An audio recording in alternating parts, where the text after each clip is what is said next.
Hey, how's it going everyone? Grant here and welcome back to another camera samples video. This time it's between the Galaxy A7 and the Galaxy S7 Edge. Now I've been saying in my previous videos that I think the Galaxy A7, despite being a less expensive mid-range phone, could probably replace the high-end and very expensive Galaxy S7 Edge for a lot of people.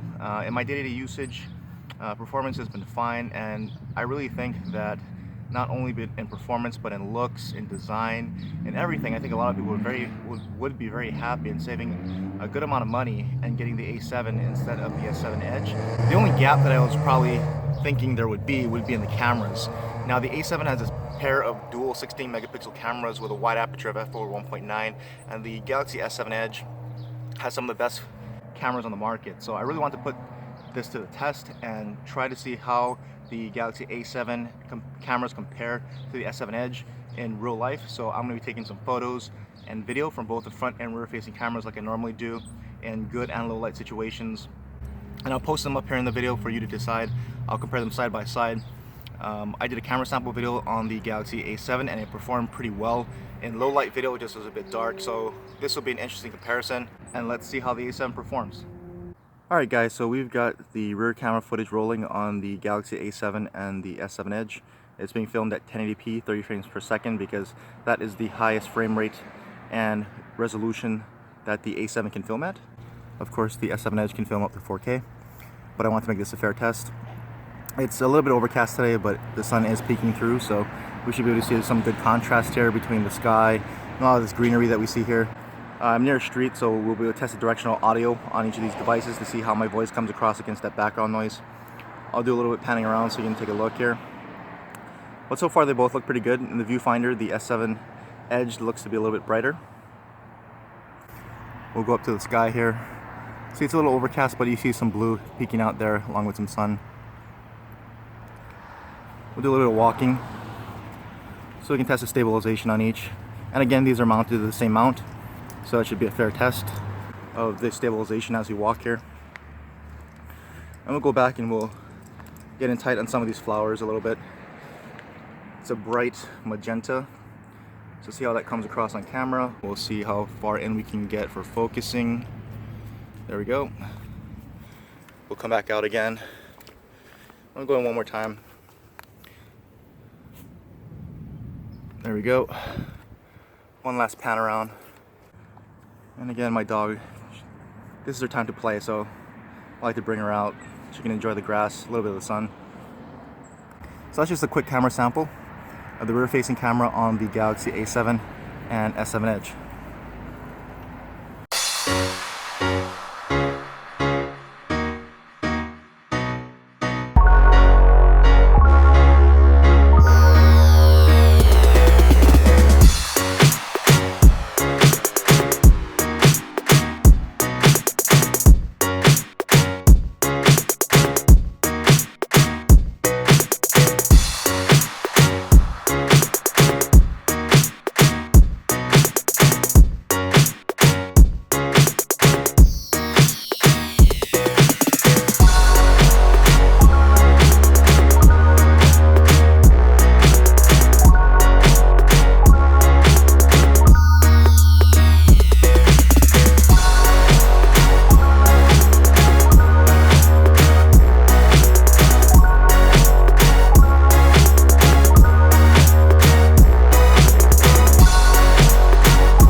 everyone, here's some front-facing footage at night.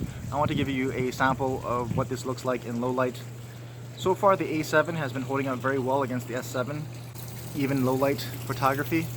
I've noticed that both the front and rear cameras here look very dark though for video, but the audio so far has been pretty much equal and on par. Samsung has some really good directional audio where it does a really good job of picking up some really solid audio from the speaker's voice and drowning out the background, and the A7 is no exception. So far in the sample footage I've took, it sounds really good. But here is some sample footage at night. Try to get some of those street lights back there. I don't see too much lens flare, just a little bit of lens flare out of the A7 maybe. S7 looks pretty good. But here's where the S7 really shines. It seems in low light video for both the front and rear facing cameras, the S7 looks a lot brighter, a lot better. The A7 is just going to be a lot darker for video, but it's interesting because for still photography, the A7 looked really good, even in low light. So, just wanted to bring you some quick sample footage here from the front-facing camera, give you an idea of how they perform in low light. Okay, and here we are at night again with the rear-facing camera. Want to bring you some low light footage from the rear-facing camera here. So again, it's pretty dark.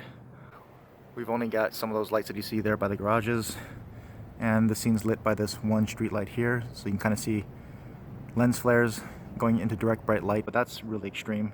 I think most cameras would. Do a quick focus test maybe in some low light.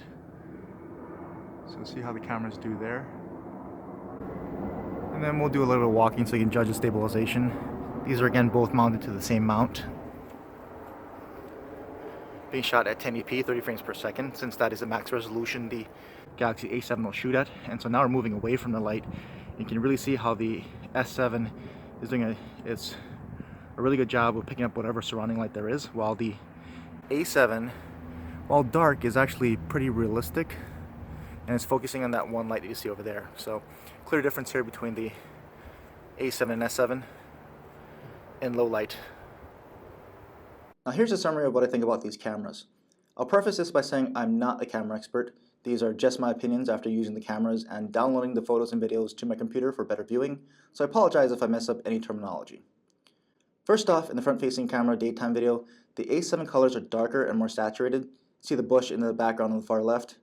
Also, the background isn't as sharp and well-defined as the A7. Audio sounds good in both, with each doing a nice job of clearly picking up the sound of my voice. However, the S7 takes the win here for me. In the rear-facing camera daytime video, the A7 colors are again darker, and the video has more shake and is not as stable as the S7. While the A7 again performs pretty well, I'm giving the win here to the S7. Taking a look at the rear camera still photos, the A7 does well to keep up with the S7 and looks very similar in most photos, maybe with just a bit darker colors. The biggest differences show in the shots into the sky, where the A7 is clearly darker with less detail in the clouds. The S7 is brighter, but the most natural picture would be somewhere in between. The A7 performs well in macro shots, except this one, where there are 2 focus points. Here the S7 focused very fast and had no issue snapping the photo quickly with great bokeh, while the A7 couldn't get any closer without losing focus. Overall, again, the A7 performs very well, but I'm giving the win to the S7. Looking at indoor photos from both the front and rear cameras, the quality is surprisingly pretty similar, with the S7 having a little more detail. I can see how some may even prefer the A7, so I call indoor photos from both the front and rear facing cameras a draw. For front camera selfies, again the A7 has darker, more saturated colors, and is also not as sharp with less detail. The A7 wide selfie shots have a much wider field of view for those of you with a lot of friends. But the S7 with better overall quality beats out the A7 here for me. Looking at low light night photos from the rear camera, the S7 has more detail. Check out the mulch at the base of the fountain. And the A7 produces a brighter haze due to the bright lights. While the A7 exceeds expectations here, I give the win to the S7. Low light night photos from the front camera shows that the A7 shots are surprisingly nice and bright, but the S7 is clearly sharper. So while the A7 performed better than expected again, the S7 takes the win again for me. Both the front and rear camera video at night from the A7 comes out very dark with less stabilization and more shake. The audio is pretty close and good on both, but the win clearly goes to the S7. This was an interesting comparison for me, as I thought the S7 would clearly be better than the A7 in every way. However, the A7 definitely exceeded my expectations and performed very closely to the S7. The S7 is able to clearly outperform the A7 in video stabilization and low light video. In all other areas, the A7 is able to hold its own. It's so close that I believe many people would be perfectly satisfied using the A7 camera if they didn't compare it directly to the S7. But again, that's what I think, and I'm always more interested to hear what you think, so please leave a comment with your thoughts on these two cameras. If you have any other questions or want to see more camera comparisons like this, then also drop a comment to let me know. And as always, thanks for watching.